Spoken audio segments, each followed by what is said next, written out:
The problem statement from GATE Physics 2022 reads as follows.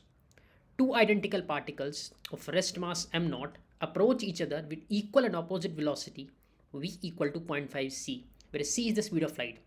The total energy of one of the particles as measured in the rest frame of the other is E equal to alpha m0 c square. The value of alpha is. This is a numerical answer type question and we are required to round off our answer up to 2 decimal places. Before we start solving this problem, let's have a quick look at the relevant concepts. So this is a frame S is given. This frame is at rest. That's why you call it rest frame, or sometimes it's also referred to as the laboratory frame. And in this we have a particle P which is moving, let's say, in positive x direction with a speed u. And this observer, this in the rest frame, an observer is measuring this velocity to be u. Now the rest mass of this particle, I am assuming it to be m0. Then the relativistic mass, which is given by small m, can be written as gamma times m0, where gamma is the entity that we had seen, that it's 1 over 1 minus square root of 1 minus u square over c square. So that gamma remains the same. Note that since gamma is greater than 1, the relativistic mass slightly increase. Now once we have the mass, we know momentum is mass times velocity. So in this case, relativistic momentum would be relativistic mass versus the velocity, which is the u in this case. And if we replace m as gamma m0, so relativistic momentum comes out to be gamma m0 u. Similarly, the rest energy, when the particle is not moving, that is, its energy is equal to m0 c square. However, when this same particle P starts to move, the energy it will have, it's called the relativistic kinetic energy, it will have a momentum component as well as the rest mass energy component. So that's it's given by this formula, square root of Pc whole square plus E naught square, and we can also write it as gamma m naught c square, where again gamma is you can see 1 minus u square over c square, and correspondingly the relativistic kinetic energy will be total energy E minus the rest energy E naught. And this is the E equal to mc square, which you have seen, I hope you have seen, is the famous mass energy equivalence. So E equal to mc square is also referred to as mass energy equivalence. So these are the concepts which these are the terms: rest mass, relativistic mass, relativistic momentum, relativistic kinetic energy, and total energy, and rest mass energy. We'll use these terms very frequently. Now let's come back to our problem. Now before again we start to solve the problem, for any problem of special theory of relativity, it's good to do some pre-checks. And those are, we'll see that whether all the frames which are talking about are inertial or not. So first frame is the rest frame or the lab frame, which we denote by S, or lab frame. In this it's saying that there are two particles moving towards each other. So this S is at rest. This means it is inertial. So we can see S is inertial. That's straightforward. Second thing is, we are required to find total energy of one of these particles as in the rest frame of other. So we must draw the other frame S prime. So this was the velocity v, right? So we must draw, so let's say I want to evaluate the energy of this right particle in terms of this in the frame of the particle on the left.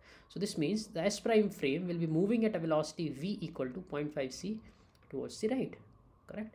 Now this is the frame of reference of the first of this particle, the left particle. Hence, since S prime is moving at a constant velocity, so I can say S prime is inertial. So both the frames are inertial, and thus I can simply apply my Lorentz transformation, all the other formula that we had discussed in the last slide. Now second thing we should investigate is whether the moving frame, what is the speed and direction of the moving frame.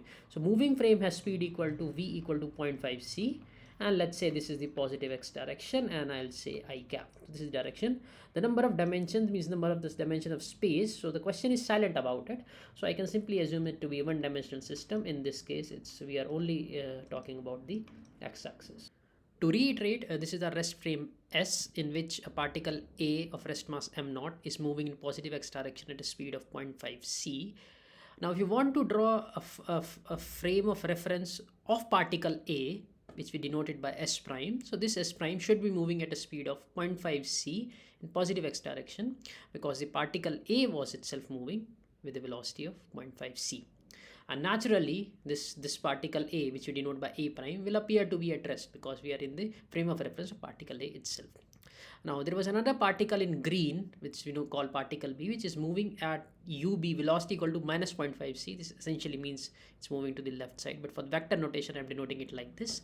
So naturally this particle will be seen here in this prime frame also, and hence I call this particle B prime, and I assume that it's moving at a velocity of ub prime, right? But the problem asks to find the E total of particle B, the total energy of this particle in A's frame. This means in S prime frame, we need to find the total energy of this particle, the particle B. So we know the relativistic energy can be is a sum of the momentum component and rest mass energy, and it's also given by this formula where m naught is your mass of the of particle B, which is given to us. C is a universal constant. So gamma is the only thing that's not known. But we know gamma can be written as 1 minus ub prime square over c square. Now why does this term come? Now this term in the formula of gamma is velocity of object with respect to the frame. So what is the object here? Object in our case is nothing but the particle B, the green particle. And what is the frame? We are interested in finding in A's frame. So this is the frame we are interested in, and hence the object is B and the frame is S primes. Hence we are interested in finding the velocity ub prime. But there is a problem. Ub prime is not given to us. Only ub is given to us, right? But we can find ub prime if ub is given to us by using the velocity transformation. So what I'll do, I'll just plug in all the values here. So ub is minus 0.5 c, v is 0.5 c divided by 1 minus 0.5 c into 0.5 c over c square. So I'm writing it here. So ub prime will come out to be minus c divided by 1 plus 0.5 into 0.5 is 0.25. This will come out to be minus c over 1.25. Okay. In other words, it's minus 0.8 c. Now the negative sign denotes that it's actually moving in the negative x direction. So now we have got ub prime, and now we can simply get the value of gamma, so which I'll find here. So gamma can be written as 1 minus ub prime is minus 0.8 c whole squared over c squared. C and c gets cancelled. We'll get 1 minus 0.64, which is 0.36, which is 1 over 0.6, which will come out to be 10 by 6, 5 by 3. So we obtain gamma equal to 5 by 3. And we know relativistic energy E equal to gamma m naught c square. So E equal to gamma m naught c square. Gamma we found out was 5 by 3 m naught c square. And we also know that the problem says that this total energy of B in A is alpha m naught c square. So this should be equal to alpha m naught c square. So by comparing between these two values, so alpha comes out to be 5 by 3. Let's round it off to 1.2 decimal places, so it will be 1.67. So this value, the value of alpha is 1.67, round it off 2 decimal places. That's all. Thank you for listening.